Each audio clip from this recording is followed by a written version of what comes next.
एक बार की बात है, एक गुरु और शिष्य जंगल के रास्ते कहीं जा रहे थे। तो रास्ते में शाम होने लगी और उनको पानी की प्यास लगी हुई थी। तो पास में एक गांव आया और जैसे ही वो गांव में पहुंचे तो देखा कि एक झोपड़ी थी। वो झोपड़ी की तरफ गए और उन्होंने आवाज लगाई। तब एक आदमी और उनकी पत्नी के साथ उनके 3 बच्चे आए जो फटे पुराने कपड़े पहने हुए थे। गुरु ये सब दृश्य देख रहे थे कि इतना बड़ा खेत है, इन्होंने फसल क्यों नहीं लगाई। तो गुरु ने सबसे पहले पानी के लिए आग्रह किया कि हमें पानी मिल सकता है। तो उन्होंने गुरु और शिष्य को पानी पिलाया। अचानक गुरु ने कहा कि अगर आप इसमें खेती नहीं करते तो आप अपना जीवन यापन किस तरह चलाते। तो उस आदमी ने कहा हमारे पास एक भैंस है और इस भैंस का दूध बेचकर हम पैसे कमाते और इसी में हम आजीविका चलाते।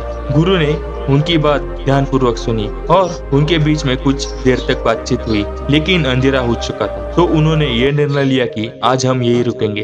तो लगभग मध्य रात्रि के करीब गुरु ने शिष्य से कहा हमें इस भैंस को ले जाना होगा और इस भैंस को लेकर कहीं जंगल में दूर छोड़ना होगा। तो शिष्य ने सोचा कि इस तरीके का गलत काम भला मैं कैसे कर सकता। अगर मैं इस भैंस को लेकर जाऊंगा तो ये आदमी बाद में अपना जीवन यापन कैसे करेगा।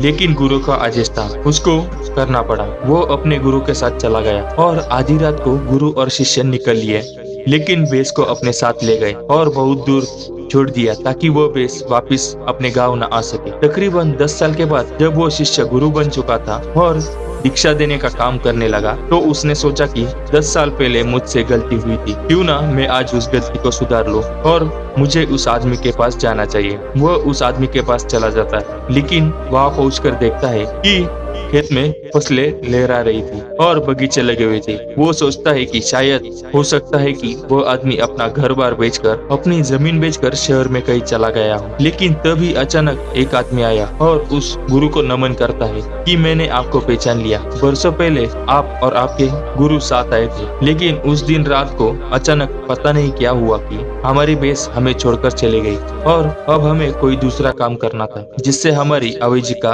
पुनः सुचारू रूप से चल सके। लेकिन हमारे पास कोई दूसरा विकल्प नहीं था, तो मैं जंगल से लकड़ियां काट कर लाता और उसी से जीवन यापन करता था। मैंने बहुत मेहनत की, आम के बगीचे लगाए। धीरे धीरे आम के बगीचे से लोग आम खरीदने लगे और धीरे धीरे मेरा बगीचा बड़ा होने लगा और मुझे अच्छे खासे फल और इनसे पैसे मिलने लगे और मेरा बिजनेस बढ़ता चला गया। मेरा काम बढ़ गया। अंततः ये जो आप देख रहे हैं, ये मेरी 10 सालों की मेहनत का नतीजा है। दोस्तों, तो हमें इस कहानी से ये सीख मिलती है कि आपके जीवन में भी कोई ऐसी भैंस है क्या जिससे आप कभी छोड़ना नहीं चाहते और सिर्फ उसी से आप अपनी कमाई करना चाहते हैं। जैसे कि उस आदमी को पता नहीं था कि उसके अंदर टैलेंट है, उसके अंदर इतनी क्षमता है, लेकिन गुरु ने उसका भाग्य बदल दिया। हमेशा परिवर्तन तभी होता है जब आपके पास कोई विकल्प नहीं होता, और जब आपके पास विकल्प नहीं होता तो सिर्फ आपके पास जो रास्ता बचता है आप उसी पर चलते हैं, और जब आप उस रास्ते पर चलते हैं तो आपके जीवन में सफलता जरूर मिलती है।